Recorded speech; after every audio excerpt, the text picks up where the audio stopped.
Bien, buenas tardes. Antes de nada, agradecer a la organización por organizar este festival, por la invitación y a todos ustedes por estar aquí un viernes a la hora de la siesta y además que llueve, o sea que agradecemos mucho el esfuerzo. Me presento, soy Cristina O'Callaghan Gordo, profesora de la Universitat Oberta de Cataluña e investigadora del Instituto de Salud Global de Barcelona. Mi campo de trabajo es la salud planetaria, un campo multidisciplinar, por lo que me hace especial ilusión moderar esta charla en un festival de humanidades acompañada por una ecóloga y un antropólogo social, que realmente me encanta esta diversidad que tenemos hoy. Bien, durante los siguientes 90 minutos vamos a estar hablando de los límites ecológicos del mundo con Anna Travesset y Emilio Santiago Muriño. Anna és professora d'investigació de l'Institut Mediterrani d'Estudis Avançats y su labor investigadora se centra principalmente en la comprensión de la biodiversidad en ecosistemas insulares, con una aproximación de sistemas complejos y con un especial interés por comprender el impacto del cambio global en estos ecosistemas especialmente sensibles. Emilio es científico titular del CSIC, con una plaza sobre antropología del cambio climático. Es autor, entre otros libros, de ¿Qué hacer en caso de incendio? Y Contra el mito del colapso. Emilio, aparte, combina su labor como investigador y docente con el activismo ecosocial y la política, siendo miembro fundador del Instituto de Transición Rompe el Círculo y habiendo ocupado diversos cargos políticos, actuando, entre otros, como asesor del parlamentario de la Asamblea de Madrid y el Congreso de Diputados en materia de transición ecológica. Bien, para empezar a situar la charla, ¿no?, que Ana y Emilio van a liderar esta tarde, quería empezar por comentar brevemente dos puntos. En primer lugar, recordar que durante miles de años los humanos hemos actuado como si los recursos que necesitamos para vivir fuesen ilimitados, ¿no? Hemos extraído y usado recursos naturales sin pensar que estos eran finitos. Y no solo esto, sino que también hemos actuado de espaldas a la realidad que la calidad de estos recursos era importante, ¿no? No es solo importante tener agua para beber, sino que la calidad de ese agua sea suficientemente buena. Pero bien, llegados al punto actual en que los efectos de la crisis climática y ambiental global cada vez son más presentes y afectan de manera más directa a nuestras vidas, y habiendo superado los 8.000 millones de habitantes en la Tierra y con un consumo por cápita cada vez mayor, en este punto es inevitable hablar de los límites ecológicos del mundo o, dicho de otro modo, de los límites planetarios. Y bien, ¿qué son estos límites? Pues bien, en el año 2009, un grupo de científicos, liderado por Johan Rockström, se plantearon esta pregunta. Y exactamente el objetivo que tenían era identificar qué sistemas de la Tierra habían permitido que nuestro planeta se mantuviera en un estadio estable durante más de 10.000 millones de años. Un estadio que nos ha dado una estabilidad climática con una variación de más 1 grado o menos 1 grado durante 10.000 millones de años y que ha permitido tener un nivel del mar estable, unos climas previsibles y esa estabilidad la que nos ha permitido evolucionar como especie y florecer como humanidad. Estos límites que vemos aquí son los que identificaron cambio climático, como seguro que todos ya teníais claro, integridad de la biosfera, masa, cobertura vegetal, recursos hídricos, los flujos del nitrógeno y el fósforo esenciales para la producción de alimentos, la acidificación de los océanos, la cantidad de partículas en el aire o la contaminación atmosférica, dicho de otra manera, la cantidad de ozono y la contaminación, ¿no? Todos estos nueve sistemas son esenciales para asegurar que la vida en el planeta se mantiene estable. Ana va a hablar en mucho más detalle de estos límites y entrará en explicarnos esto en detalle.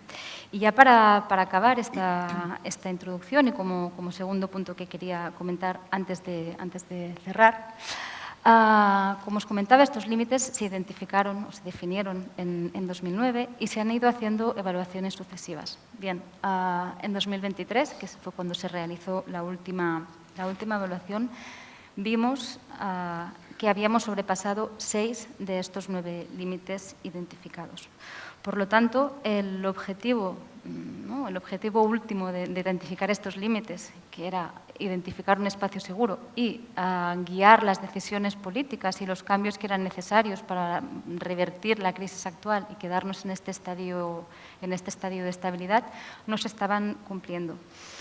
Y en este punto espero que Emilio, a lo largo de su charla, desarrolle este punto y acabe con algunas ideas de cómo pasar a la acción y revertir esta tendencia actual de ir sobrepasando los límites del planeta y llevarnos hacia la crisis ambiental y global que nos está poniendo en riesgo a todos nosotros. Y sin más, si quieres, Ana. Vale, sí. ¿Me pueden poner, por favor, la presentación que he preparado? Así, cortita. Después ya habrá tiempo también para comentar. Pero sí, por favor, me la pueden poner. Vale. Pero ellos la ven. Vale. Ok. Bueno, y además la he titulado, aunque no había que hacer un título, pero bueno, Los límites ambientales en un mundo pequeño y cambiante, ¿no? Y bueno, la idea es eso, pensar globalmente y actuar localmente. Escogí esta imagen de Internet, me gustó, porque hay 2 metáforas ahí incluidas que me gustaron, ¿no? La primera es que bueno, el mundo se está haciendo cada vez más pequeño y nos cabe en la palma de la mano, ¿no? Los avances tecnológicos y de transportes pues, han hecho que ahora en poco más de 48 horas podamos dar la vuelta al planeta. Y a la vez también la digitalización, la comunicación digital, quería decir, nos permite que en instantes una noticia en un sitio pues, esté también en cosa de segundos al otro lado del mundo, ¿no? Entonces, bueno, esto es bueno y también es malo, ¿no? ¿Malo por qué? Pues porque los bulos también, que hablaremos después, también se difunden muy rápidamente. Y patógenos como la COVID-19, pues también ya visteis lo rápido que viajó desde China también a todo el mundo, ¿no? Y bueno, la segunda metáfora pues viene por la mano que está encima, que bueno, puede estar como acariciando la tierra diciendo los pobrecitos, o bien también se puede ver como una presión, ¿no? Estamos presionando y esto pasándonos de los límites, como veréis, con lo cual está haciendo frágil este planeta, ¿no? Esta casa nuestra que es la Tierra. Bueno, quizás ya no es necesario, os ha dicho Cristina bien lo que son los límites planetarios, es más que nada una advertencia, ¿no?, global de que si nos pasamos de estos límites que nos aseguran estabilidad para vivir en este planeta, pues las consecuencias pueden ser graves, ¿no?, para la misma humanidad. Y sí que me gustaría introducir otro término que es probable que lo conozcan, pero por si acaso, que son los tipping points, que no es exactamente lo mismo que los límites planetarios, ¿no? Los tipping points son los puntos de inflexión, que diríamos. O sea que, bueno, es uno de estos tantos términos que los aceptamos en inglés y ya decimos tipping points, pero han sido todos los puntos de inflexión de toda la vida. ¿Qué es un punto de inflexión? Pues eso, a partir de ese punto cambia el estado, ¿no? Es de lo que sea, ¿no? Se utiliza en muchas disciplinas. Por ejemplo, bueno, esta silla es muy estable, pero imaginaros que estoy sentada en una silla de estas de comedor altas y me voy tirando lo que hacen los niños, ¿no? Se van tirando hacia atrás, no caen, pero llega un momento que sí que se caen y entonces ya es irreversible, ¿no? La silla ya está. Pues es exactamente lo que le puede pasar a la Tierra y le está pasando, ¿no? Estamos pasándonos unos límites, unos umbrales y eso puede desencadenar una transformación drástica y en algunas ocasiones, en algunos ecosistemas, pues ya irreversibles. Bueno, esto me lo voy a saltar, como ha dicho Cristina. Si esto, bueno, lo propusieron en 2009, simplemente para añadir información que Cristina no ha dicho, pues en el Centro de Resiliencia de Estocolmo, que son líderes en este tema. Se van revisando periódicamente. Evidentemente, en 2003 se vio que ya con creces se habían superado 6, y un informe del Instituto Portman en Alemania, que son líderes en temas de cambio climático, pues también han sacado un informe este mes diciendo que ya estamos a punto de superar el 7º, que es la acidificación de los océanos, ¿no? Entonces, bueno, nos quedan 2, que es la carga de partículas en la atmósfera y de aerosoles, perdón, en la atmósfera, y la capa de ozono, que son las que, bueno, estamos todavía dentro de los límites, no por debajo. Después, en cuanto a los puntos de inflexión que se decía, o los tipping points, en el caso de los puntos de inflexión climáticos, pues ya 9 de los 15 se han activado. Hay mucha investigación en este tema, y bueno, se sabe que, y lo escucháis en las noticias casi cada día o bueno, muy a menudo, el Ártico se está deshelando, también la capa de hielo de la Antártida también cada vez más delgada, en Groenlandia, los arrecifes de coral también están viéndose muy afectados, bueno, toda una serie de el permafrost, todos estos puntos de inflexión ya estamos en esa parte que es casi irreversible, ¿no? Bueno, y una de ellas era también pues, los bosques, ¿no? En el caso concreto del Amazonas, que se considera como el pulmón del planeta, se ha dicho, masas forestales muy, muy grandes, muy biodiversas, pero están sufriendo muchísimo, bueno, la deforestación, y eso conlleva pues, también que haya problemas con el clima, porque claro, no hay tanta captación de CO2, también por el aumento de la temperatura y falta de precipitación, hay unas sequías recurrentes últimamente. Entonces, bueno, esto hace que, pues que esté pasando ese punto de inflexión, ¿no? Entonces, este es un artículo que se publicó en la revista Nature, una revista, como sabéis, muy prestigiosa, y que es la más prestigiosa, ¿no? Y bueno, pues salió en febrero de 2024, y me decía Cristina hoy que había visto ¿verdad?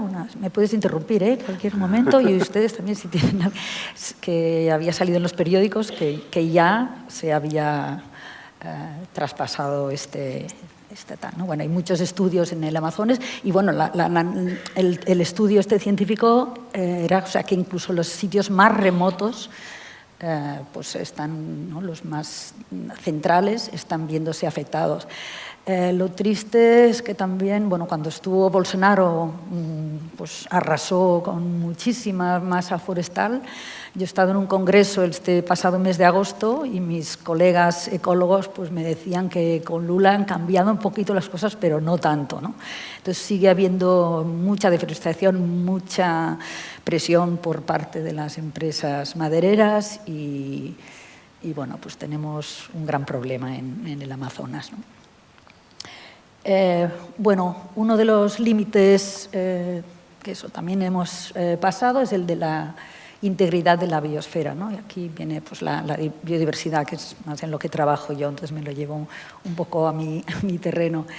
Las pérdidas que están habiendo de biodiversidad en el planeta pues son bueno, enormes, ¿no? Y muy aceleradas. Perdemos mucho hábitat.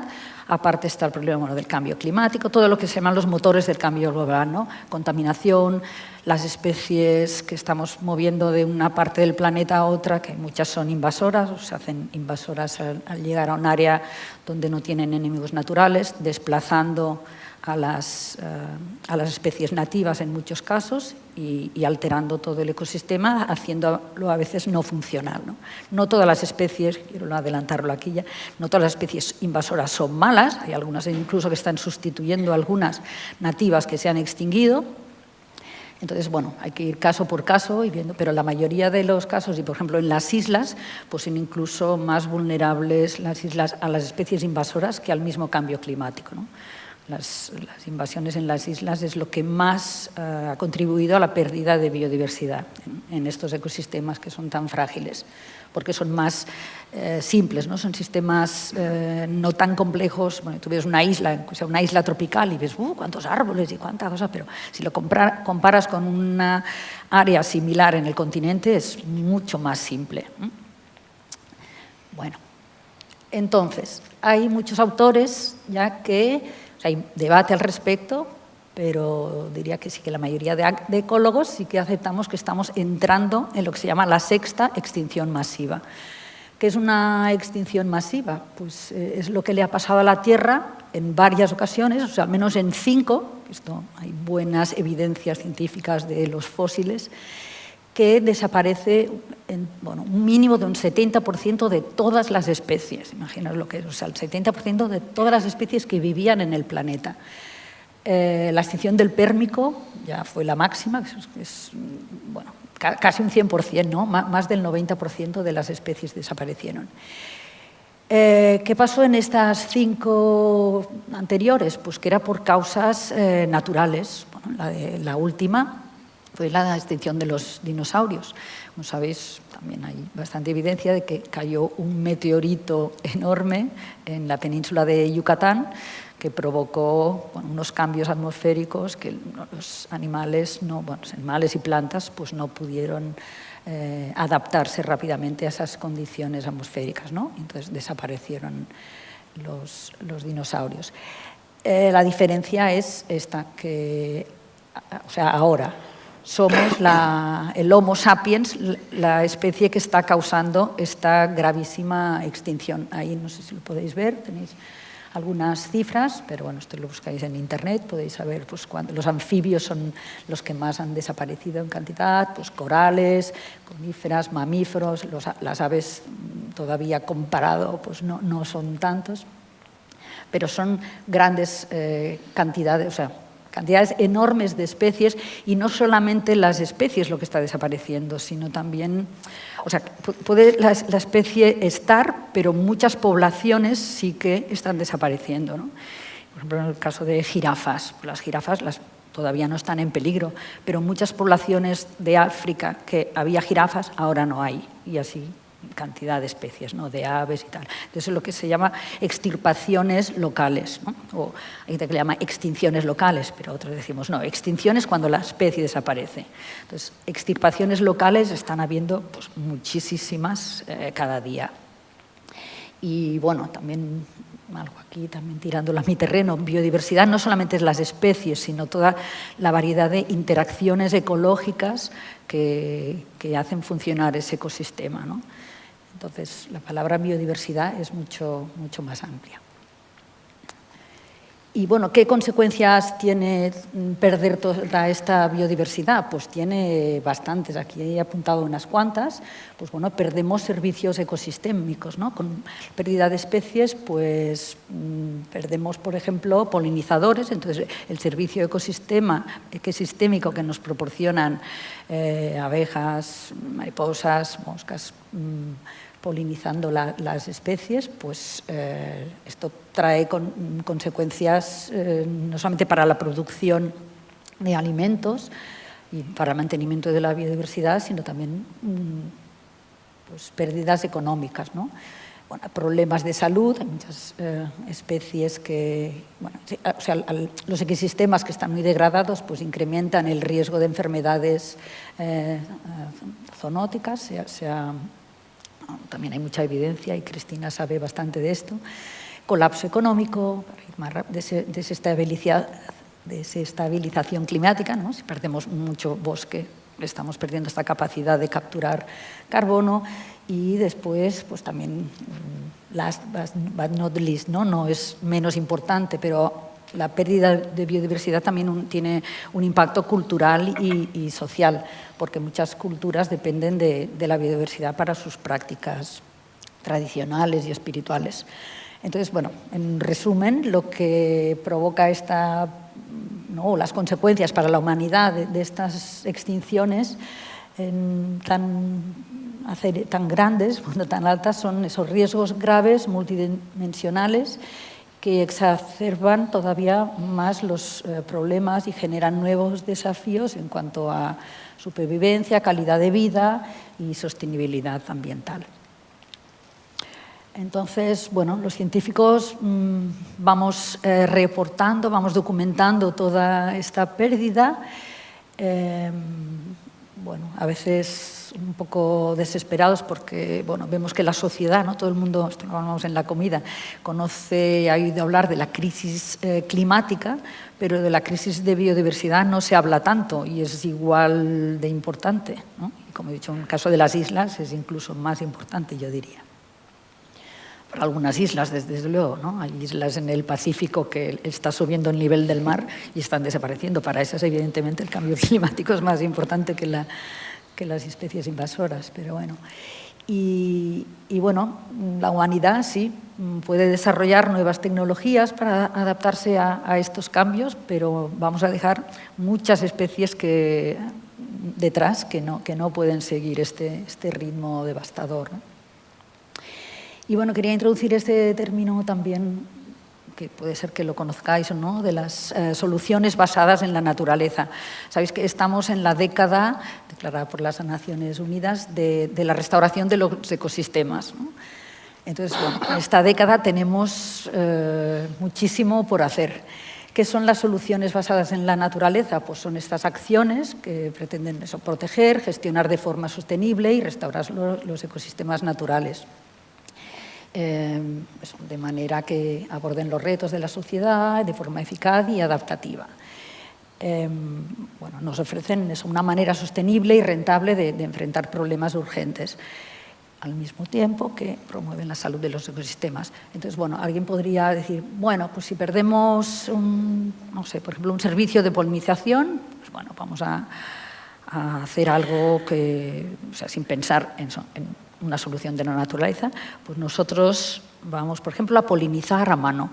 Esto es lo que están haciendo los chinos, que en áreas y regiones súper extensas han tirado pesticidas, insecticidas, bueno, todo tipo de fungicidas, todo lo que acaba con vida, y no han dejado ni un polinizador. Entonces tienen que polinizar sus campos, ¿no? Los manzanos, los cerezos. Hay cientos o quizás miles de chinos y chinas subidos a los arbolitos con unos pinceles, ¿no? Y moviendo polen de una flor a otra para que se produzcan las cerezas o los manzanos o lo que sea. O también los chinos, que están también viendo que se les va de las manos, están creando como unos drones que quieren imitar abejas para sustituir a las abejas. Esto es una locura, como una catedral, como os podéis imaginar, ¿no? Primero porque nunca un dron, por más bien hecho que esté, podrá sustituir una abeja con sus pelitos y con la eficiencia que tienen las abejas polinizando, ¿no?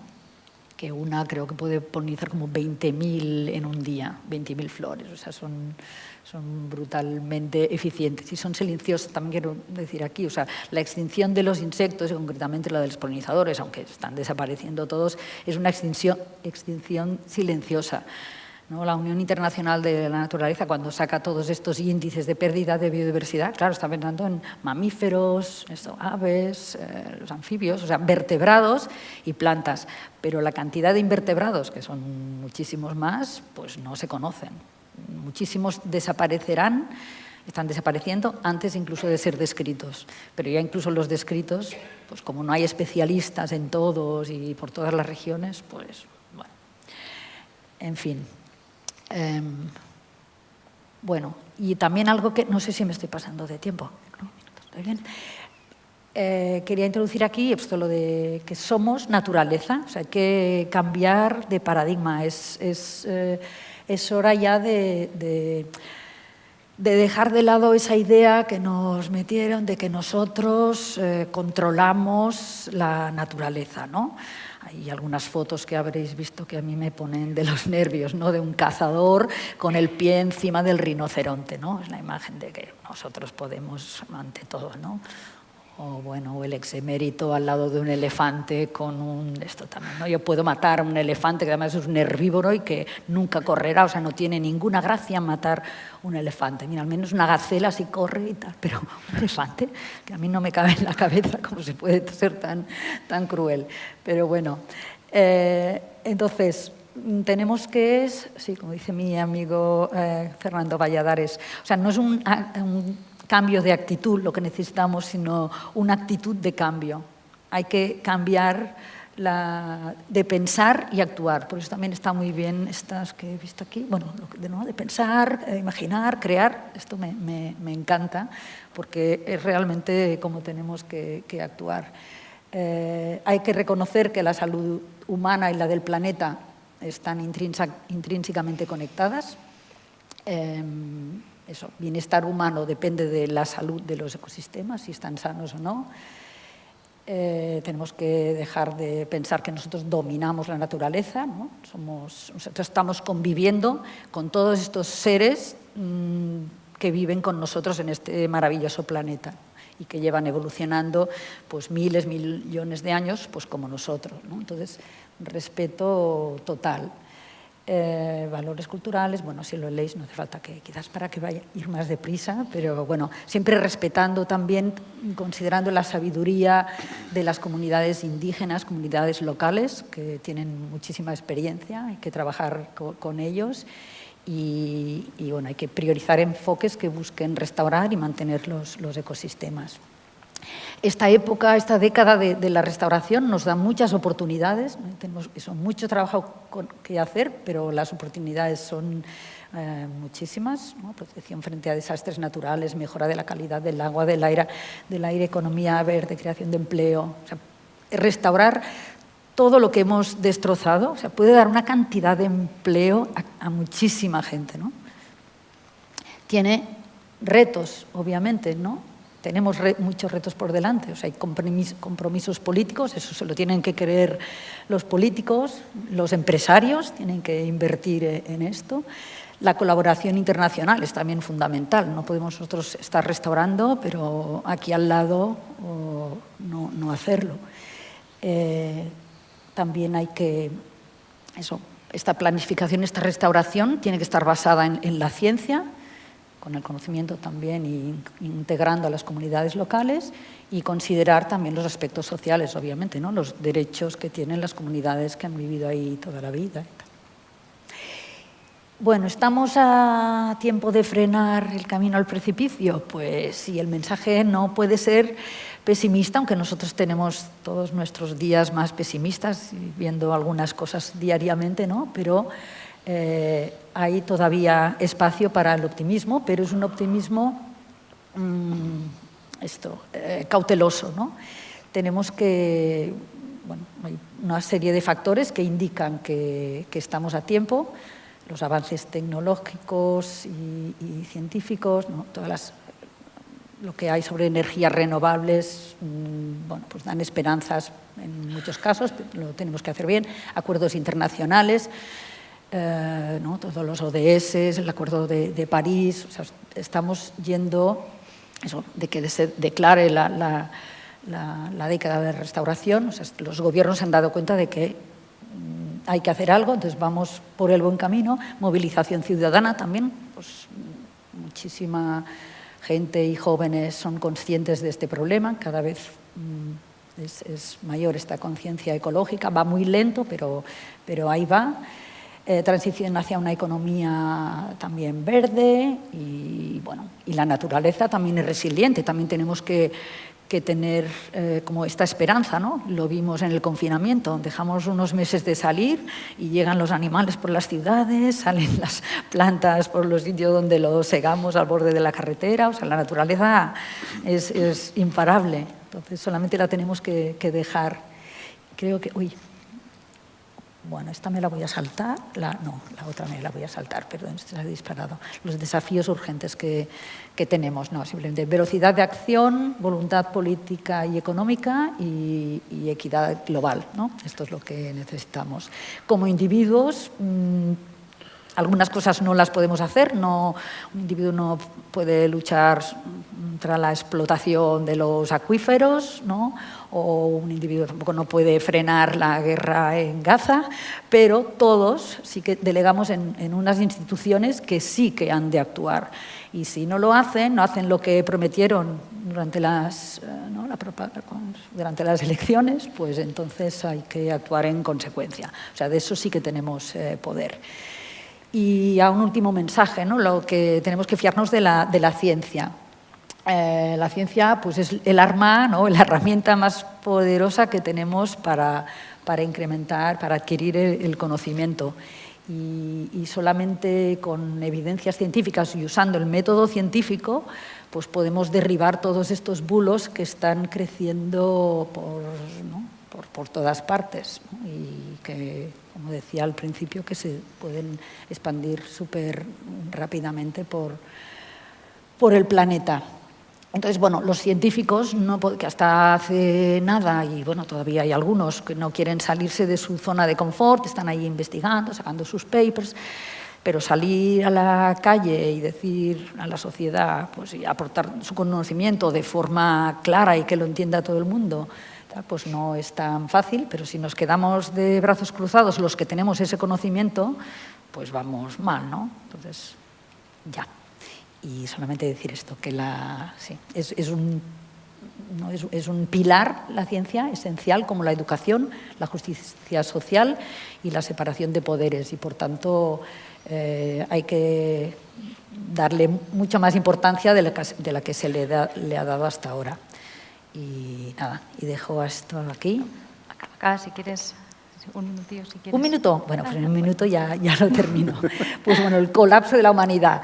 Hay mucha gente, creo que Emilio va a hablar eso del colapso. Hay mucha gente que la palabra colapso de la humanidad, bueno, yo no creo tampoco que los humanos nos vamos a extinguir todos. O sea, sí que trabajo en colapsos en islas simples y tengo casos de colapsos. O sea, colapso es algo cuando ya deja de funcionar. No quiere decir que las especies pueden seguir existiendo, pero ya no son funcionales. Entonces, para mí eso es el colapso también, ¿no?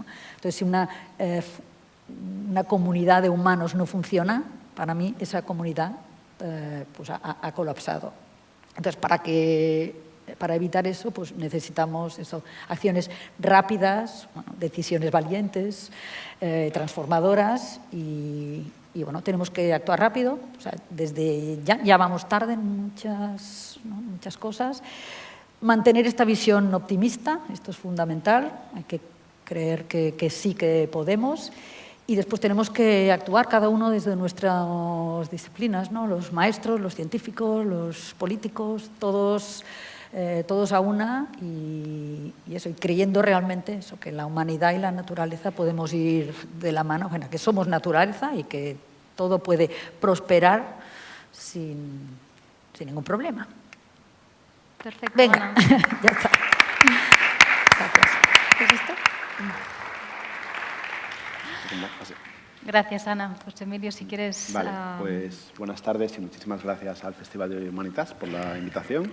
Gracias a vosotras y a vosotros por estar aquí. Y a Ana y a Cristina, que es de verdad una mesa de lujo y es un placer poder compartir. Yo quería empezar con esta diapositiva. Fijaos en la barrita de la derecha del todo, es la temperatura media de la Tierra, el salto que pegó en el 2023, que tiene a todos los climatólogos asustados.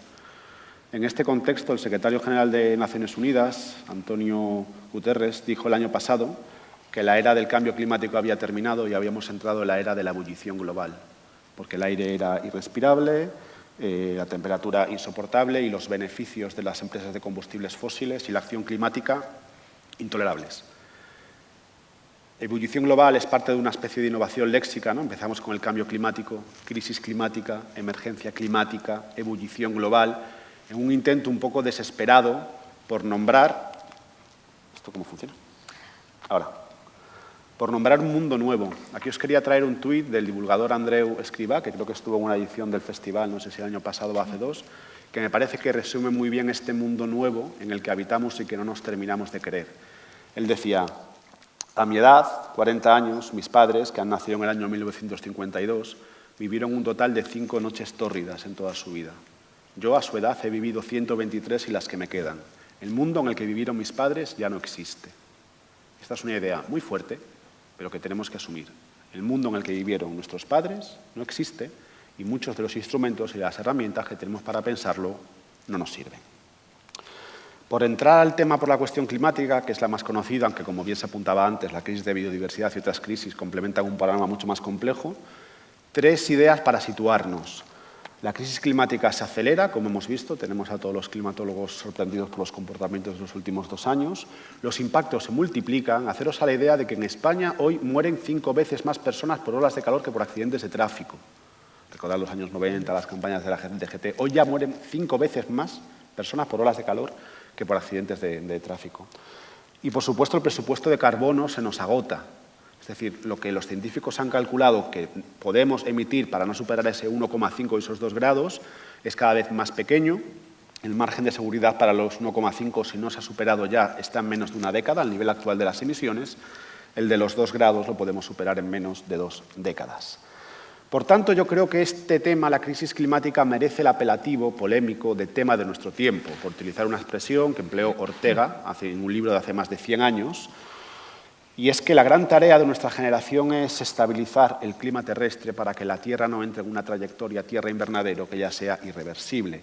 Y aquí hay una cuestión que da vértigo pensarla, y es, somos esa generación de seres humanos que tienen que actuar en el tiempo de sus cortas vidas, un par de generaciones, para evitar consecuencias que van a durar milenios. Esto no había pasado nunca. Tener unas pocas generaciones la responsabilidad de marcar la trayectoria del planeta durante milenios, esto es radicalmente nuevo. Por eso creo que la crisis climática sí merece ese título de tema de nuestro tiempo. Y doy 3 rasgos que lo diferencian de casi todos los problemas que hemos abordado antes, salvo quizás la cuestión de la destrucción nuclear y con salvedades. El primero es que hablamos de un problema con un impacto global y de carácter apocalíptico. Apocalíptico sé que es un adjetivo polémico, pero estamos hablando, en uno de los últimos informes de Estado de la cuestión, de que con esta trayectoria de emisiones a final de siglo, 1/3 de la humanidad, que puede ser en torno a 3.000 millones de personas, pueden vivir fuera del nicho climático de seguridad. Los efectos desestabilizadores de esto no nos lo podemos ni imaginar. Y en escenarios muy poco probables, pero que podrían darse si se activan esos bucles de retroalimentación positiva, esos tipping points, quizás en 5 o 6 grados de temperatura podríamos hablar de escenarios de extinción. Esto es muy hipotético y dudo que vaya a suceder. En segundo lugar está la cuestión de la irreversibilidad. Y eso también es muy importante. Pensemos que los derechos sociales, los de género o los raciales, los podemos perder, pero los podemos volver a ganar en los ciclos de lucha, ¿no? Por ejemplo, en Estados Unidos acaba de perder el derecho al aborto después de 50 años, quizás se pueda volver a ganar ahora.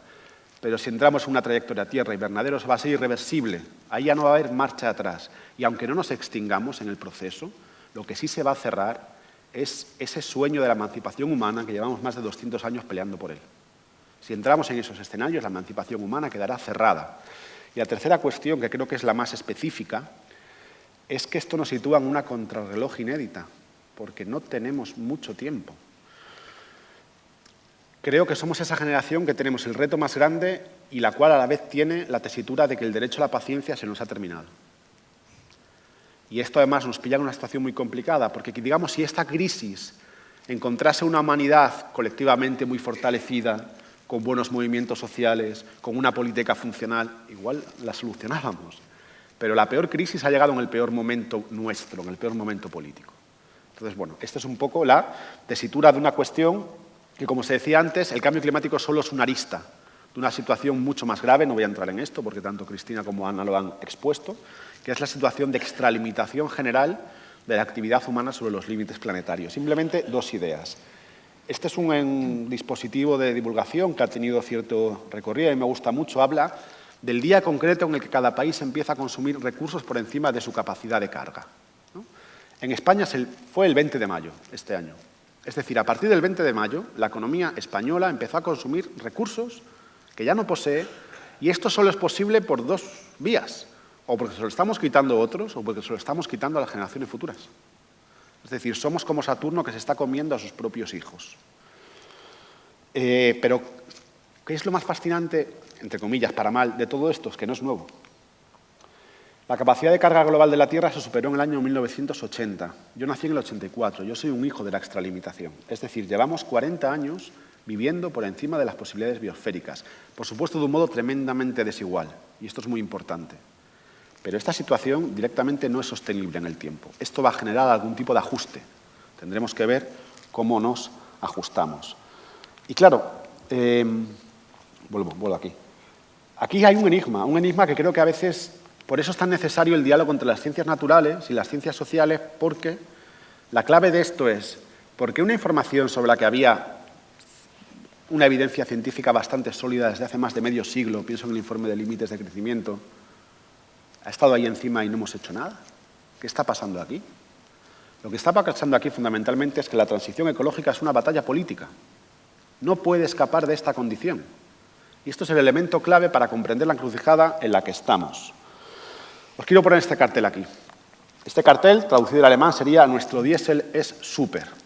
Con todo lo que ya sabemos del cambio climático, con todo lo que ya sabemos de la necesidad de la descarbonización, un partido como Alternativa por Alemania ha podido utilizar este cartel en la última campaña, tener resultados históricos que incluso pueden llegar a amenazar el marco político de la Unión Europea, que un país como España nos está haciendo adoptar medidas ecológicas por encima de la voluntad de nuestra ciudadanía. Que esto no se nos olvide, que a veces muchas de las medidas las implementamos porque Bruselas nos las dice. Lo mismo, digamos, con estas otras campañas que la extrema derecha de toda Europa está haciendo contra la energía eólica, con una comparación además muy perversa, diciendo algo así como los molinos de viento son a nuestros paisajes lo que la migración es a nuestros pueblos, una especie de elemento impuesto por una supuesta dictadura global que nos está haciendo perder nuestras tradiciones, nuestros paisajes, etc. Esto no significa que toda la implantación de las renovables sea buena, hay mucho que discutir, pero tener en cuenta también qué tipo de discursos políticos están jugando en contra de ella. Y aquí nos vamos al meollo del asunto. El meollo del asunto es que la crisis ecológica es política por tres razones. Políticas son sus causas. La concentración de CO2 en nuestra atmósfera no responde a una emisión ligada a nuestras necesidades. Responde a un volumen de emisiones ligadas a un sistema económico que necesita multiplicar beneficios constantemente. Eso no son nuestras necesidades. Políticos son los impactos, y esto es importantísimo. En función de la vulnerabilidad social, que es una categoría absolutamente construida, la crisis climática o cualquier otra de estas crisis te afecta de una manera u otra. No será lo mismo si eres rico o pobre, mujer o hombre, de un país del norte global o de un país del sur. De hecho, la mayoría de los negacionistas son negacionistas cínicos, no son negacionistas científicos, son negacionistas de la igualdad humana. Lo que ellos creen es que van a salir ilesos de las consecuencias porque las van a poder cargar a otros. Y esa es una posibilidad real. Por eso esto es una batalla política. Y la tercera cuestión es que políticas son las soluciones.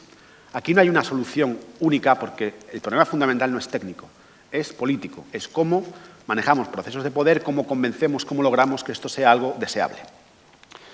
Aquí traía esta imagen de Antonio Gramsci, que para la gente que viene de la izquierda, como Joeski, nos enseña a pensar mejor los procesos políticos. Y yo creo que el elemento clave que desde el campo de estudio en el que yo me muevo queremos introducir en este debate es que el ecologismo no puede ser ajeno a los procesos de poder que le permiten ganar.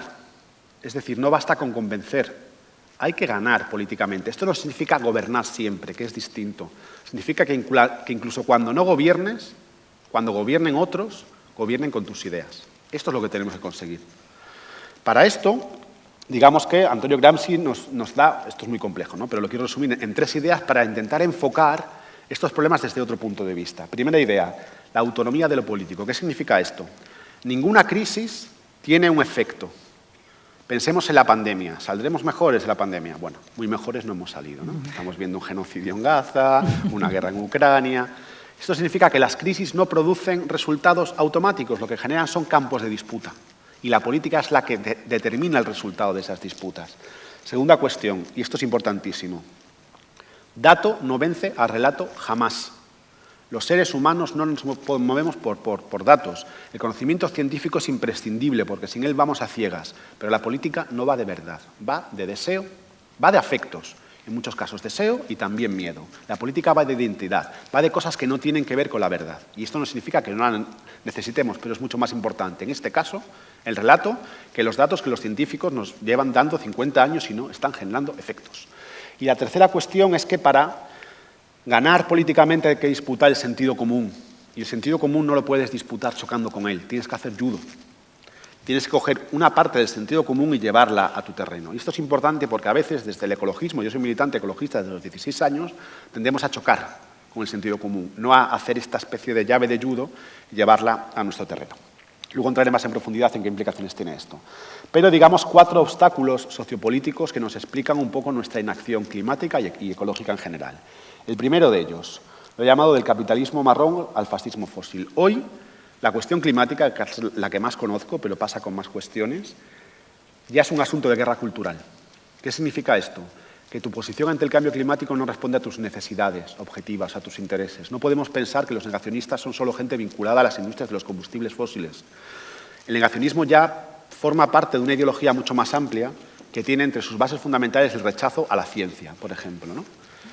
Bueno, pues con esto tenemos que enfrentarnos. Aquí os traía una serie de datos, daré 2 o 3, de uno de los últimos estudios de comportamiento climático en Europa, muy segmentado, en distintos países, y hay algunos datos que son interesantes. Llevamos 5 años de aplicación del European Green Deal, que es un programa de transición modesto para lo que deberíamos estar haciendo, pero que ha conseguido algunas cosas. Y lo que hemos visto a nivel sociológico es, 1, que el negacionismo y el escepticismo crecen. En España estaba en un 90% hace 5 años, está en un 70%. Es decir, está creciendo el negacionismo. 2, que además la división de lo ecológico coincide mucho con la división más importante que estructura la política en Europa, que es la cuestión de la identidad, ¿no? 3, que hay una enorme desconfianza hacia las élites y hay mucha gente que niega esto porque cree en teorías conspirativas, que cada vez, digamos, están cogiendo más arraigo. 4, que hay un enorme sentimiento de que la transición está siendo injusta. De hecho, el 75% de los encuestados dicen que la transición está imponiendo sacrificios al pueblo, pero no a las élites. Y esto, evidentemente, como veremos, no ayuda. Y 5ª cuestión, es verdad que hay un cierto eje izquierda-derecha en esto. En general, los segmentos más de derecha son más escépticos o tienden menos a hacer sacrificios, pero ojo, también en la izquierda los hay. Y el estudio revela como 2 cuestiones. Tampoco la izquierda, por ejemplo, está dispuesta a que un molino eólico afee un paisaje. Eso la izquierda también está pasando. O, por ejemplo, la izquierda es muy reacia a dejar de volar en avión. Porque, bueno, gente como nosotros volamos un montón y habría que plantearse hasta qué punto podemos seguir volando tanto. Claro, este es el panorama en el que, por supuesto, la cuestión de la desigualdad es central. Porque la desigualdad, ¿qué es lo que permite hacer? Permite externalizar. Si puedo hacer que alguien lo pase peor y yo me libro, pues tienes esa opción. Y luego desincentivar. La revuelta de los chalecos amarillos en Francia fue lo que fue, entre otras cosas, porque se aumentó el impuesto a los carburantes al mismo tiempo que se suprimió el impuesto al patrimonio. Claro. Entonces, ¿cuál es la clave aquí? Que todos los momentos que exigen una gran cohesión social, y este lo sería porque tenemos que hacer un gran esfuerzo, necesitan igualdad. ¿Por qué crecen los derechos sociales durante las guerras? Porque hay que cohesionar. Porque si no cohesionas una población, no hace el esfuerzo colectivo que hace falta. Estamos en una situación parecida. Entonces, está claro que la desigualdad es un desincentivo brutal para que esto se desarrolle. Este es un gráfico muy famoso de Piketty, que habla de la estructura de las emisiones a nivel global. El 10% de la población mundial emite el 50% de las emisiones y el 50% más pobre el 10% de las emisiones. Es una copa demencial que nos habla de la desigualdad climática. En España esta copa es un poco más equilibrada. Tengo ahí los datos un poco del 1% emite el 8%, el 10% el 23%. Es un poquito más equilibrada y aún así aquí hay una trampa que a veces desde posicionamientos de izquierda nos hacemos. Y es que, en primer lugar, estoy seguro de que todas las personas que estamos en esta sala formamos parte de ese 10% más rico del 50% de las emisiones. Porque cualquier persona que tenga más de salario mínimo está en ese segmento. Esto en primer lugar. En segundo lugar, por supuesto que hay que actuar contra los grandes símbolos de la desigualdad climática y la política va de símbolos. Pensemos en los jets privados, el medio de contaminación más absurdo que existe. Legislemos contra los jets privados, porque, insisto, la política va de símbolos, igual que el 15M la tomó con las tarjetas Black y los coches oficiales, y eran una cosa relativamente pequeña, la política va de símbolos. Pero, ojo, todas las emisiones de los jets privados de España de un año son las mismas que las de los coches en un día. No llega solo con tocar a los grandes ricos. Nos tenemos que hacer cargo también nosotros de esto. Tercera cuestión tiene que ver con algo que llaman los peligros del colapsismo, y es que desde ciertos discursos del ecologismo, yo vengo de aquí, es como si hubiésemos tirado la toalla. La cosa está tan mal que parece que ya no hay nada que hacer. Esto es muy peligroso por muchas razones. En primer lugar, porque todos los estudios de comunicación política climática indican que los mensajes de miedo llevan a la parálisis. Salvo a minorías muy convencidas. Es decir, puede que los activistas de Extinction Rebellion les venga bien un mensaje de miedo, pero a la mayoría de la gente les lleva a decir, para lo que me queda en el convento, ¿no? Segunda cuestión, además introduce ciertos sesgos, ciertos bulos. Ahora mismo hay circulando toda una serie de bulos sobre las renovables que tienen que ver con una visión muy pesimista de sus posibilidades y que vienen de aquí. Pero para mí el error más peligroso es un error de análisis. Porque lo que es más probable que suceda si hacemos las cosas mal no es un colapso, si entendemos la palabra colapso en rigor tal y como se debería entender en ciencias sociales, que es distinto a lo que planteaba Ana. En ciencias sociales el colapso es la pérdida de la capacidad del Estado para regular una sociedad. Es decir, que ni el Estado ni el mercado pueden cumplir o funcionar como funcionaban antes. Eso no es lo más probable que nos pase. Lo más probable que puede pasar si hacemos las cosas mal es un incremento de la desigualdad y del autoritarismo político. Es decir, es mucho más probable el fascismo que el colapso. Y con discursos colapsistas lo que estamos haciendo es poniendo una alfombra roja para que esos fascistas lleguen al poder. Y hay un cuarto problema que tiene que ver con que tenemos estados y el trabajo de administración pública desmantelados. O sea, cuesta mucho hacer políticas públicas después de la oleada de austeridad. De hecho, una cosa muy significativa, la enorme inyección de dinero de los fondos Next Generation, que fueron una grandísima noticia, porque una parte tenían que ir a transición, no la está pensando el Estado, la están pensando grandes consultoras, las que se externalizan estas cuestiones, porque el Estado no tiene capacidad. Bueno, aquí tenemos un problemón político que también hay que solucionar y que explica un poco la inacción. 5 minutos, vale. Claro, esto nos lleva a la cuestión del decrecimiento. Uy, hola, ¿qué ha pasado aquí? Me he convertido en una especie de profeta. La cuestión del decrecimiento, que quería mencionar solo 2 o 3 ideas. Si por decrecimiento entendemos la necesidad de reintegrar nuestra economía dentro de los límites del planeta, lograr una economía que no necesite crecer para funcionar y además romper con esa falsa asociación entre consumismo y felicidad, yo digo que toda persona que crea en los derechos humanos y en la igualdad es decrecentista, lo sepa o no lo sepa. Porque esa idea fuerte la tenemos que asumir. El problema es el concepto, el problema es cómo lo aterrizamos políticamente. El concepto tiene dificultades con el término, porque para mucha gente hay una experiencia muy viva en su memoria de la pobreza y de las miserias de una crisis económica como para que la palabra decrecer le vaya a seducir. Tenemos dificultades también a nivel de la traducción concreta, porque lo que necesitamos no es un decrecimiento homogéneo en todo. Hay sectores que tienen que desaparecer, como los que emiten CO2, y otros como, no sé, las renovables o el ferrocarril o los colegios públicos que tienen que crecer. Y luego, sobre todo, digamos, el problema es que el crecimiento no es una decisión. El crecimiento es una lógica estructural que tiene que ver con las formas elementales de sociedades basadas en la competencia. Cuando las sociedades se basan en la competencia permanente, por lógica, hay una tendencia estructural, es decir, impersonal, que no se decide nadie hacia crecer. En Moncloa hay un freno de emergencia que un partido decrecentista pudiese impulsar si tuviese una mayoría hoy utópica para ello. Por tanto, hay que abordarlo de un modo un poco más colateral. ¿Cuál es nuestra propuesta? Una propuesta de postcrecimiento. ¿Qué significa esto? 1, no vayamos a por el crecimiento como un todo, sino vayamos sector a sector para conseguir transformaciones en sectores que permitan reducir impactos, cuestiones que se puedan medir, manteniendo o mejorando el bienestar. Y además esto se tiene que hacer de modo políticamente factible, es decir, tiene que haber una alianza amplia de personas que apoyen esas medidas e institucionalmente viable. No nos vale pensar en hacer una reforma constitucional utópica, tenemos que hacerlo con las herramientas que tenemos, que son imperfectas, están llenas de vicios, pero son las que tenemos. Ejemplos hay muchos. Desde la reducción de la jornada laboral sin pérdida de salario, hasta el hecho de introducir un mandato en los bancos centrales para asegurar las inversiones en la descarbonización, una reforma de la contabilidad nacional biofísica para que se pueda hacer con la compra pública, pues, compras que favorezcan ciertos procesos. Hay muchas posibilidades. Y ya por último, termino los 2 o 3 minutos con algunos motivos para la esperanza, que sé que la cosa está complicada, pero hay señales de que algunas cosas pueden ir a mejor si sabemos disputarlas, que es como la idea fundamental que quería transmitir. La primera de ellas tiene que ver con que es posible que estemos ya cerca del pico global de emisiones. Vamos muy tarde, esto igual se tendría que haber hecho en los años 90, pero estamos realmente cerca. Y os pongo algunas gráficas que tienen que ver... A ver, vale.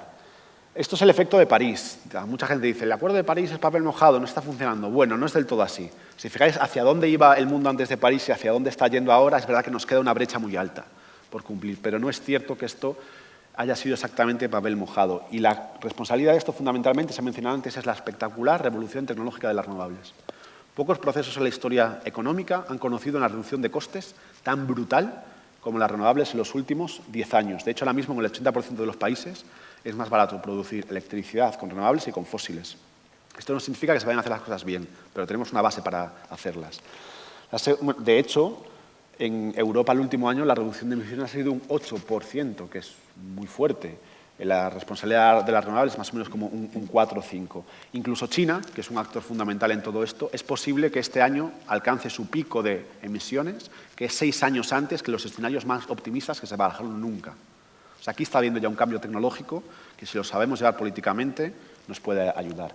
Segunda cuestión, al menos la cuestión climática, debería ser todas, pero al menos la cuestión climática ya está en el centro del debate público. En los últimos 5 años hemos conocido planes de inversiones históricos, la ley ERA en Estados Unidos, el European Green Deal, el 14º Plan Quinquenal chino, que están metiendo una cantidad de dinero ingente en producir esta transformación.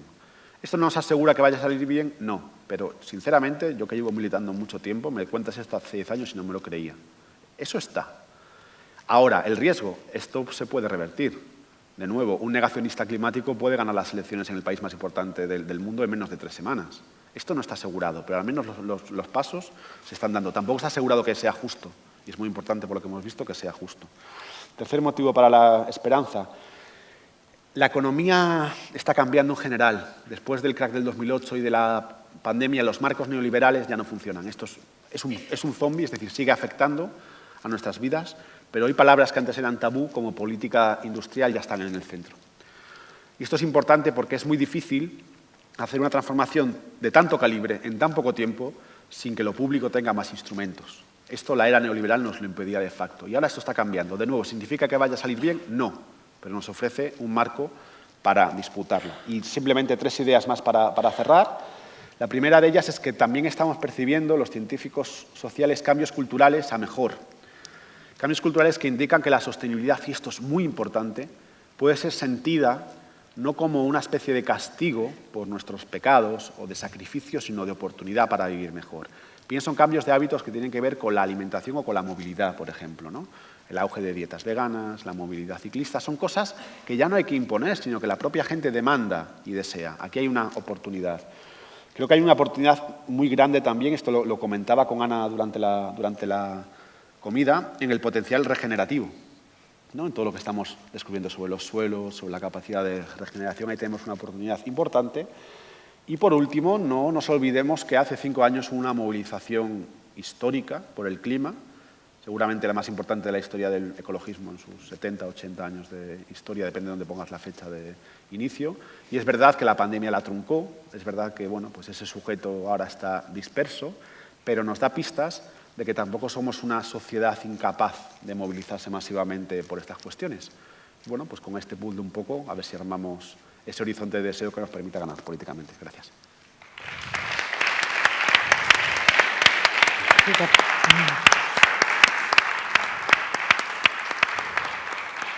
Bueno,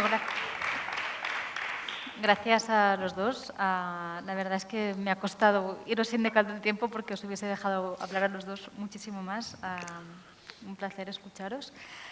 Sí quería enfatizar sobre un punto que habéis tratado los dos, ¿no? De la importancia de los acuerdos de París, de las COP, los objetivos de desarrollo sostenible, etcétera, etcétera.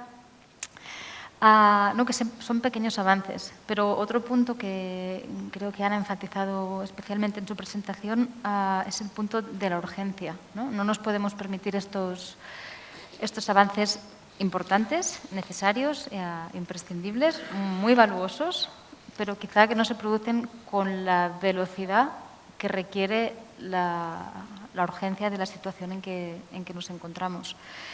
Entonces, estos días se está llevando a cabo la COP16 en Cali sobre biodiversidad y en 2 semanas empieza la COP29 sobre clima. Son importantes estas asambleas, los tratados, los acuerdos que puedan salir de allí, pero como digo, ¿qué podemos hacer a nivel colectivo, a nivel individual? También para empezar a dinamizar la charla con los asistentes, para que estos cambios realmente reviertan en cambios rápidos, ¿no? Que veamos un resultado en nuestras sociedades con la velocidad que se requiere. No sé si... ¿Empiezas tú? ¿Empiezo yo? Tú. ¿Yo? Empieza tú. Tú Vale. eres más político. A ver, los acuerdos internacionales son importantísimos, pero van a ser por defecto defectuosos. O sea, yo creo que hay que tomar conciencia de esto. Y esto no significa que no importe y no haya que trabajar en ellos.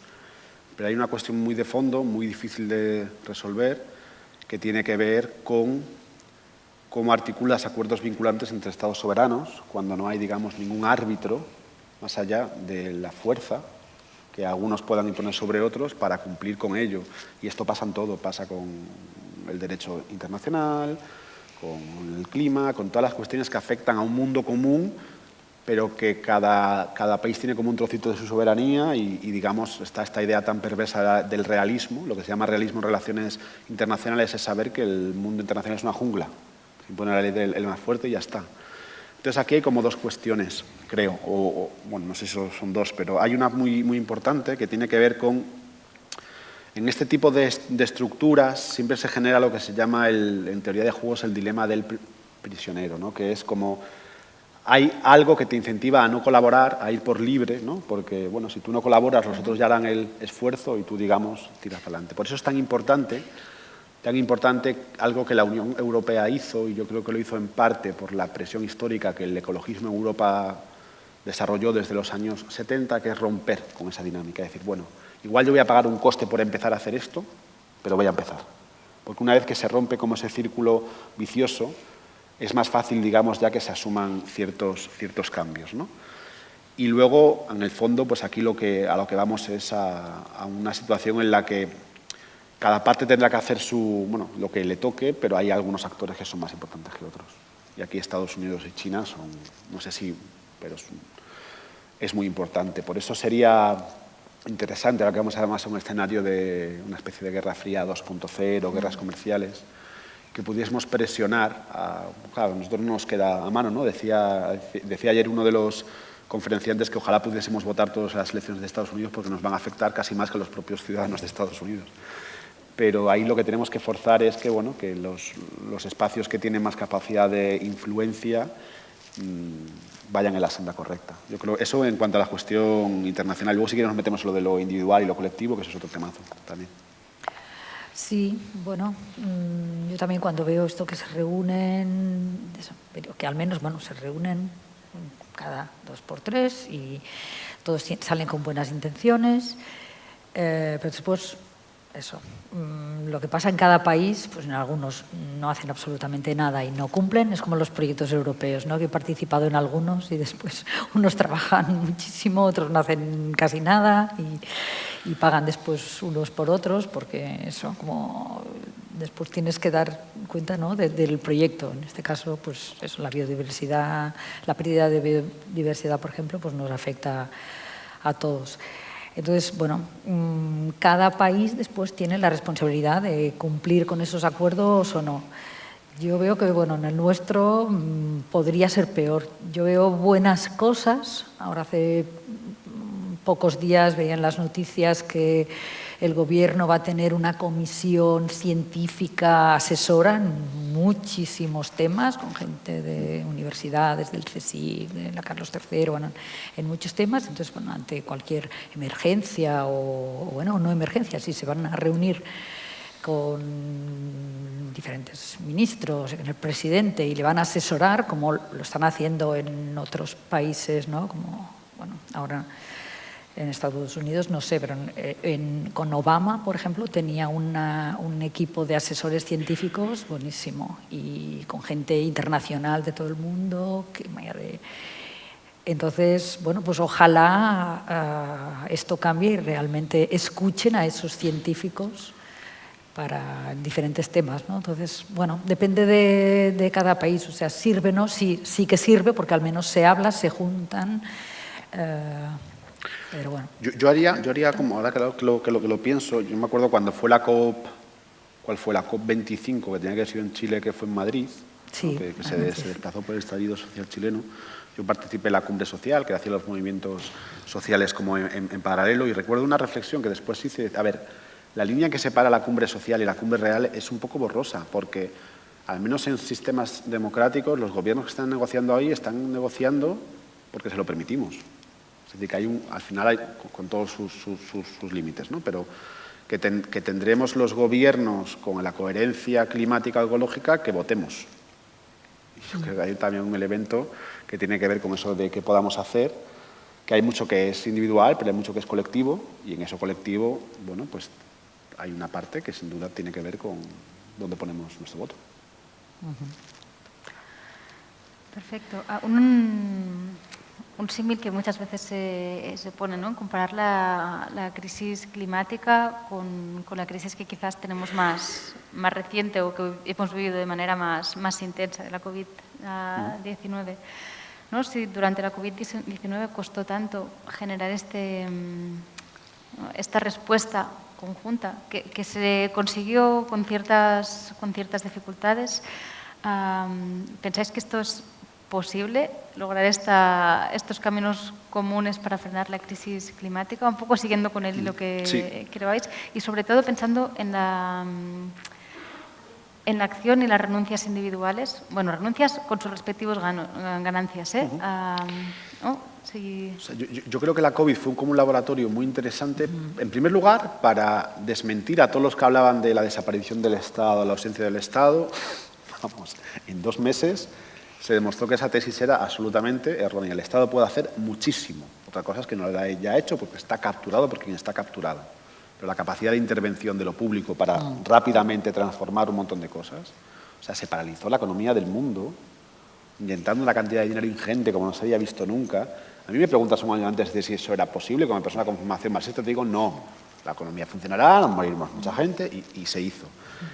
Ahora bien, digamos, yo creo que hay como diferencias en el problema en sí mismo, ¿no? Yo creo que la cuestión del COVID fue un golpe muy rápido, muy transversal en las afecciones, ¿no? También los ricos se sintieron amenazados, era más difícil de externalizar. Entonces, eso, bueno, pues se vivió más como lo que el cambio climático debería ser, como una economía de guerra. Cuando tú estudias procesos de sociedades en economía de guerra, te das cuenta de que hay transformaciones rapidísimas. La Segunda Guerra Mundial es un ejemplo claro, ¿no? En muy poco tiempo. Y yo pienso, esto es las típicas cosas que deberíamos estar haciendo con la crisis climática. ¿Cuál es el problema? Que la crisis climática también, eso, se puede externalizar. Hay gente que puede sentir que a mí esto no me toca porque yo tengo el poder como suficiente para desplazarlo. Y luego hay algo casi más del propio fenómeno, que es muy difuso, muy amorfo, no tiene cara, es difícil narrarlo, ¿no? No sé a quién le escuché una vez que incluso podemos tener estructuras biológicas profundas que hacen primar, ¿no?, lo urgente a lo importante, ¿no?, porque esto siempre parece que va a suceder en otro lado, que es gradual. Entonces, es difícil pensarlo. Pero aún así yo creo que la experiencia del COVID nos enseña que nuestras sociedades tienen una capacidad de transformación brutal si existe la voluntad para ello. Y necesitamos intermediarios entre los científicos, porque bueno, muchos no tenemos esta capacidad de divulgar lo que hacemos, ¿no? Cosas que pueden ser súper complejas. Transmitirlo para que lo pueda entender todo el mundo es difícil. Entonces, tiene que haber más de estos trabajos, ¿no?, de gente que haga de puente entre los que están adquiriendo este conocimiento importantísimo de vacunas, bueno, de todo, y lo transmita. Y bueno, esto es fundamental. Y hay una cosa que se me olvidó, que habías comentado, ¿no?, la cuestión de los sacrificios. Yo creo que es fundamental para explicar la derrota política, no sé si es verdad la palabra porque ha influido mucho, pero esta especie como de no victoria política del ecologismo en los últimos 50 años que tiene que ver con el discurso de que esto es un esfuerzo y un sacrificio, que sin duda lo es, pero no existe la posibilidad de construir un horizonte de vida deseable si no está basada en vidas deseables. Por eso es tan importante que desde nuestras posiciones hagamos un discurso del placer, del disfrute de lo sencillo, de la cantidad de cosas que podíamos ganar en una sociedad sostenible, que tienen que ver con tiempo libre, con relaciones comunitarias, con el amor, con la sexualidad, con el deporte, con la creatividad, con un montón de cosas que no necesitan los despliegues aparatosísimos y hiperimpactantes que estamos teniendo, y en el fondo es lo que nos importa. Entonces yo creo que ahí hay como una necesidad de construir un ecologismo desde el deseo que es urgentísimo. Sí, bueno, solamente añadir una cosita muy rápida. Claro, yo lo que decía, la prosperidad, si se sigue midiendo con el PIB, ¿no? Claro. En el telediario cada día, que si el PIB, que se sube, que se no sé qué, un porcentaje. Claro, si medimos nuestra felicidad con el PIB, pues lo tenemos mal. pero es que ¿no? Tenemos eso, cambio de actitud y actitud de cambiar las cosas. Creo que son mensajes muy, ¿no? Estos tres últimos, ¿no? La importancia del esfuerzo de los científicos para transmitir mejor los mensajes, lo que comentabas, Ana, en tu presentación, de decir, bueno, hay un ataque a la ciencia, una desconfianza a la ciencia, esto es súper importante revertirlo, y los mensajes en positivo, ¿no? No hablar de sacrificios, hablar de qué nos puede traer de positivo este cambio. Y creo que con estos dos mensajes quizás es un buen momento para dar paso a si hay preguntas entre los asistentes. Sí. Veo dos manos, la primera, bueno, la segunda aquí delante. Hola, gracias por la charla. Me parece muy importante que se hable de los puntos de no retorno, que la gente se dé cuenta que ha habido igual algún dato incorrecto. Ya hemos superado el 1,5 grados de París. España está a 1,7 grados por encima de media preindustrial. Igual hubiera sido bueno mencionar el estudio de hace un par de años sobre el calentamiento del océano. Aquí lo hemos notado mucho, en este mar que aquí tenemos al lado, os lo aseguro. Ha subido 1,78 grados por encima. Y, en fin, todo el cuadro por lo demás es muy completo. Yo simplemente quiero expresar mi discrepancia con algunas ideas en particular. No tengo ninguna esperanza a nivel de los estamentos políticos, hoy por hoy. Creo que las soluciones van a venir más a nivel ciudadano, a nivel de movilizaciones, como por ejemplo la que está ahora acampando en Valencia. Y lo que sí creo que también la gente deberíamos abordar un debate adulto respecto a las renovables, porque claro, los números no son opinables, los datos no son optimistas o pesimistas, son datos, ¿verdad? Entonces, si resulta que del 100% de la energía que consumimos primaria, la electricidad está disminuyendo y está en alrededor del 20% del total que consumimos, y se están añadiendo un montón de proyectos, fondos Next Generation, que son meramente especulativos. Aquí en el País Valenciano hay unos proyectos demenciales que van a arrasar cientos de hectáreas en el Maestrazgo, Castellón, en multitud de sitios. Aquí hay algo que no cuadra. Tú estás planteando un montón de potencia que no va a sustituir a la existente por algunos intereses espurios que no sabemos muy bien por dónde van. Entonces, yo creo que hay que abordar bien el tema de las renovables en el sentido si van a ser algo añadido. Cuando de un porcentaje de 100 los picos de consumo están en 40%, hay un exceso de capacidad de 60%, ¿la gente de verdad cree que vamos a poner todas las calles llenas de coches eléctricos o que el transporte se puede sustituir y se puede electrificar un camión? No es realmente viable. Hay que estudiar un poco esos detalles técnicos. El sector de transporte no es electrificable, tampoco lo es el sector primario.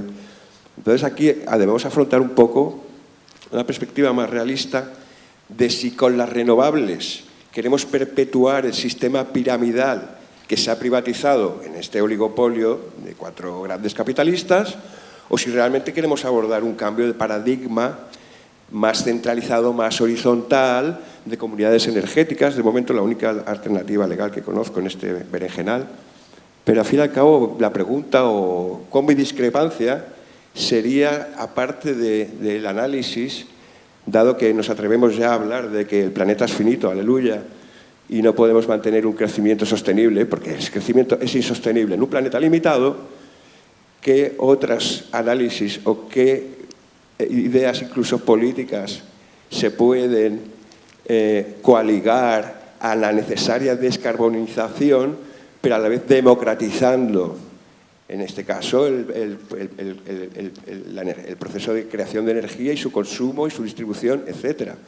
O simplemente estamos haciendo una campaña de greenwashing para que lleguen unas empresas fantasma, que en realidad son los mismos de siempre, chupando fondos frescos, para plantear proyectos meramente especulativos que no van a beneficiar a las comunidades donde se implantan.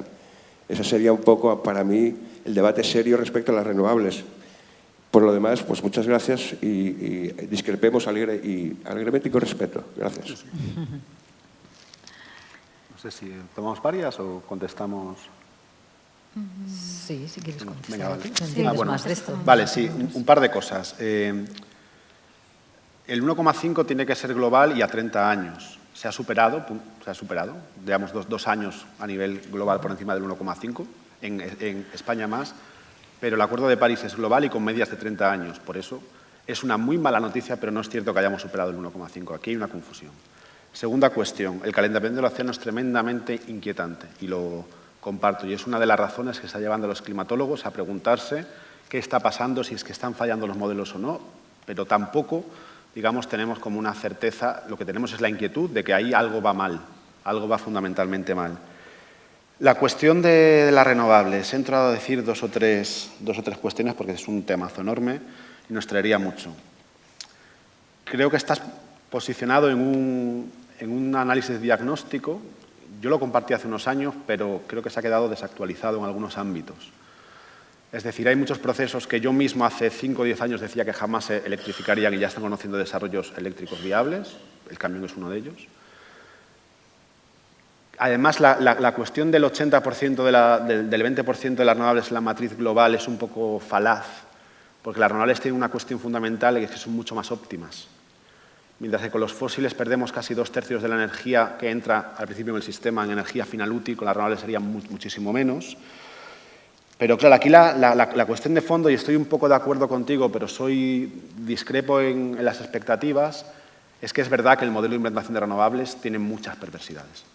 Tiene muchas perversidades porque estamos en el capitalismo, que es un sistema que favorece los procesos especulativos, la concentración de propiedad, una serie de dinámicas que no podemos entrar aquí porque serían muy largas de explicar, pero eso es esencialmente cierto. ¿Cuál es el problema, a mi juicio? Yo creo que las 2 décadas que tenemos para descarbonizar no vamos a poder hacer lo que el movimiento obrero no pudo hacer en 200 años. Creo que no.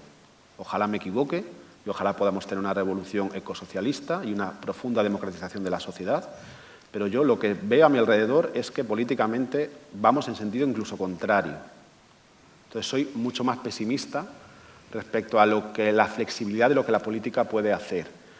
Las comunidades energéticas son importantes, el autoconsumo sin duda, hay que potenciarlo todo lo posible, pero no llega.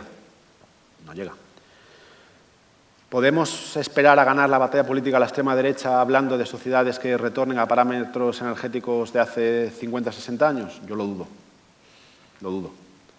Creo que allí nos van a machacar políticamente. Entonces, en medio de este equilibrio de tensiones y de tragedias, me parece que tenemos que descarbonizar más rápido, con expectativa de que haya mucha más electrificación de la que ahora hay, y en medio intentar hacerlo lo mejor posible. Y eso implica justicia social, justicia territorial, frenar algunas barbaridades que se están haciendo, como puede ser la del maestrazgo, pero me parece que es ponerle una auténtica alfombra roja a la extrema derecha, una impugnación a las renovables que sea por sistema y no de análisis caso por caso, que es donde me parece que deberíamos estar. Había otra mano levantada y veo que hay... Había una aquí delante antes. Sí. De hecho, ha sido la primera que se ha levantado. Intentaremos que las respuestas sean breves para poder coger también la otra. Hola, ¿se me oye? Sí. Bueno, muchísimas gracias por vuestra intervención. Veo el esfuerzo que habéis hecho por comunicar un problema tan complejo y tan antiguo como es el tema del medio ambiente. En primer lugar, y después quiero hacer una crítica a la organización del festival, porque no sé por qué ha hecho coincidir esta conferencia con la conferencia que hay en Landrona sobre los límites de la política, porque en realidad las dos son muy importantes. Entonces me pregunto qué es lo que ha pasado, por qué han hecho coincidir esto, ¿no? Porque yo tengo allá y aquí. Entonces he venido aquí, pero en realidad también estoy pensando en lo de allá, ¿no? Bien. No, gracias por venir yo, aquí. Como tú has nombrado el año, yo nací en el año 1952 y me entusiasmó muchísimo en aquella época el informe sobre el Club de Roma. Después vino el informe Brundtland, la Cumbre de la Tierra, hasta que hemos llegado a Dubái, ¿no? Entonces, parece ser que en medio de tanta intensidad de que hay que cambiar, parece ser que no se hace nada, ¿no? O se ha hecho lo que se ha hecho. Y está claro que la política va por un sitio y la ecología va por otro. En realidad, para mí es que no solamente es la ecología, es que es la vida, va por otro sitio. Entonces, yo he sido un ecologista también, he estado en movimientos ecologistas, entonces al final dices, bueno, pero aquí ¿qué pasa, no? ¿Cuál es el problema real de no abordar el tema de la ecología y el tema del planeta? Porque en realidad es el tema de la vida, ¿no? Aquí estamos porque nos sustenta un planeta que nos hace vivir, porque biológicamente lo necesitamos, ¿no? Entonces yo a la conclusión que he llegado es que cuando hablamos del capitalismo, en realidad yo me di cuenta que yo he tenido una relación muy mercantilista con mi vida. Es decir, yo he valorado mi vida hasta ahora en función de los resultados que voy adquiriendo de las metas que me propongo, que a veces me he dado cuenta que no son ni mías. Entonces llega un punto en el que uno dice, bueno, sí, la pregunta, no es una pregunta, es una reflexión. Vale, entonces acabo enseguida. Es decir, tenemos muy poco aprecio por la vida tal cual se manifiesta. Es decir, la vida tal cual se manifiesta la aprecian los ancianos y los niños. Entonces, y los ancianos y los niños disfrutan de respirar, de vivir. Eso que has comentado tú antes, de que tenemos que realmente valorar el hecho de disfrutar, de vivir, ¿no? Disfrutar de vivir muchas veces lo hemos confundido con adquirir objetivos, ¿no? En lugar de disfrutar de un proceso, de este proceso de vivir. Entonces, bueno, es eso. Simplemente quería dejar esta anotación porque si no me enrollo demasiado. Gracias. Sí, podemos coger la última mano y contestamos de manera conjunta, ¿os parece?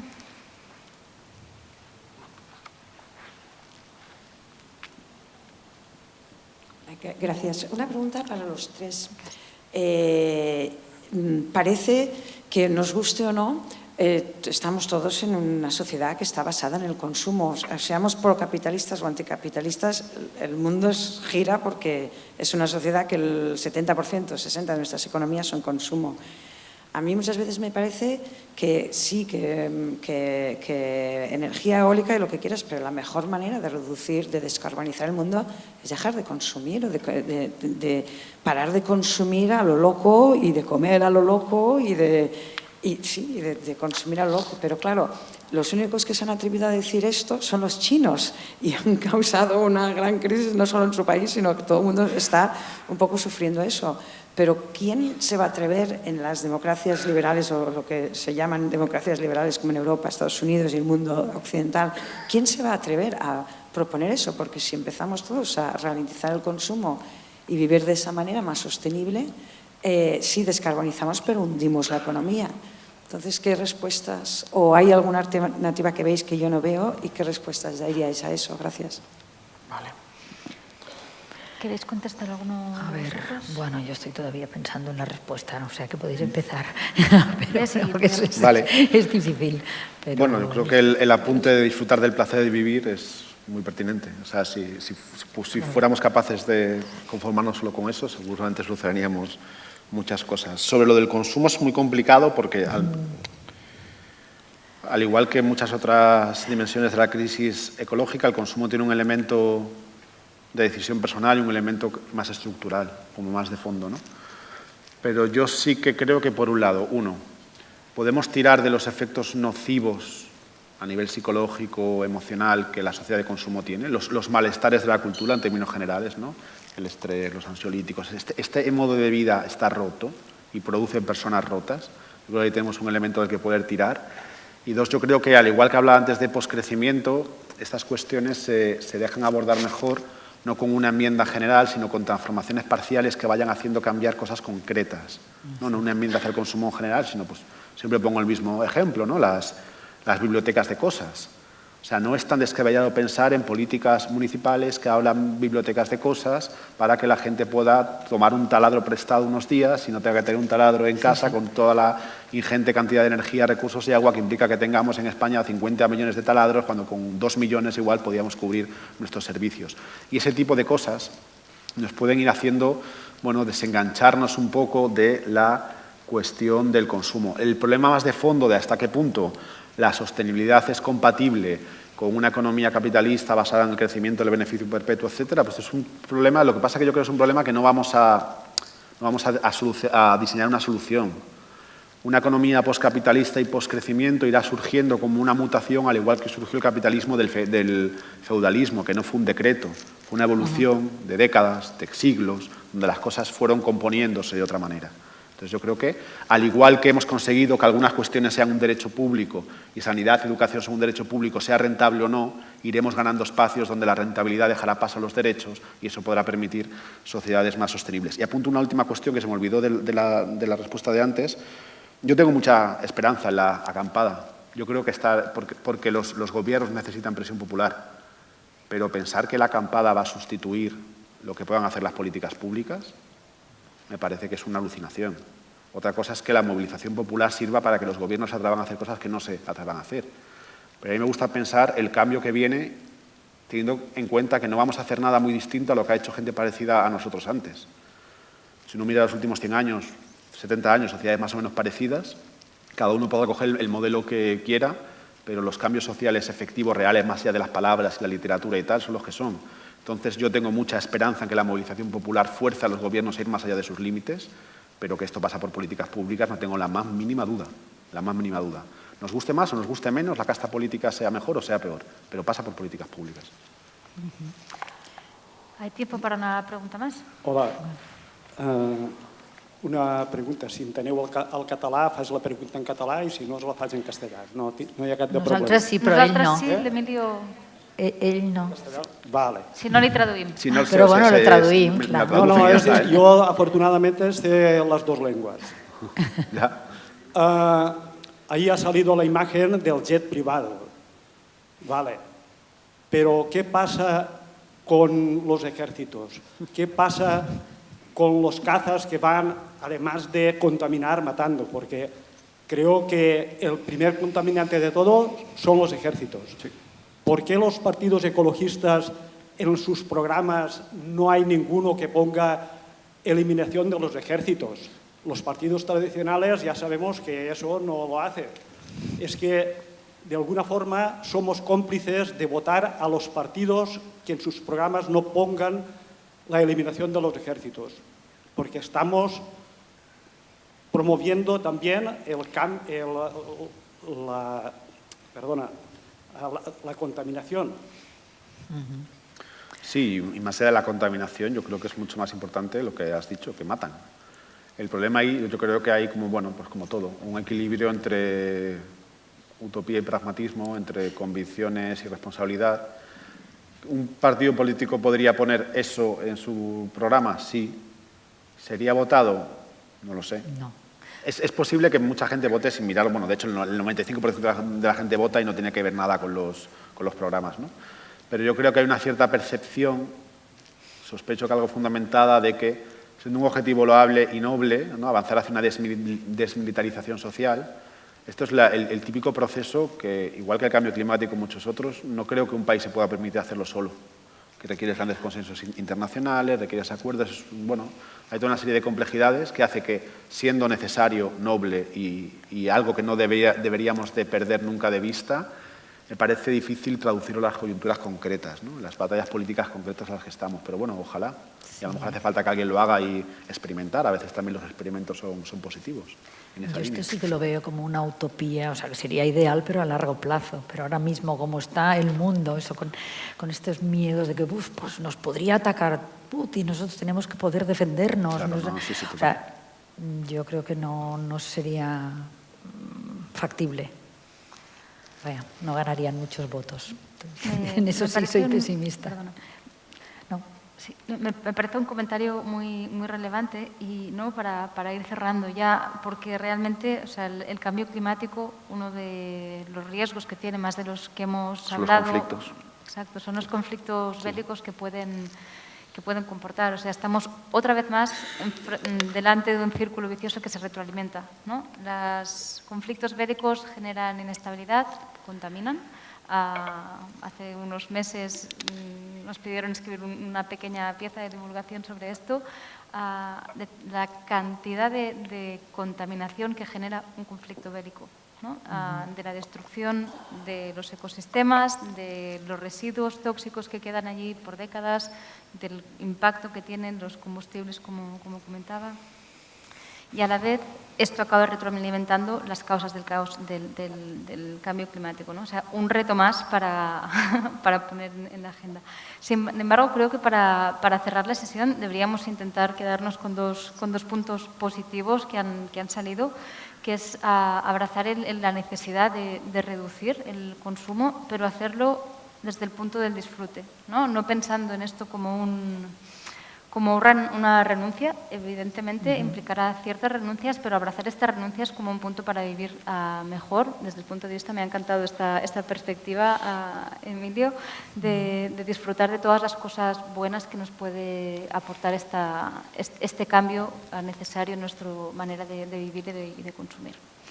Y nada, gracias a los dos, un placer compartir esta charla con vosotros, y a todos los asistentes por las preguntas y por vuestra presencia.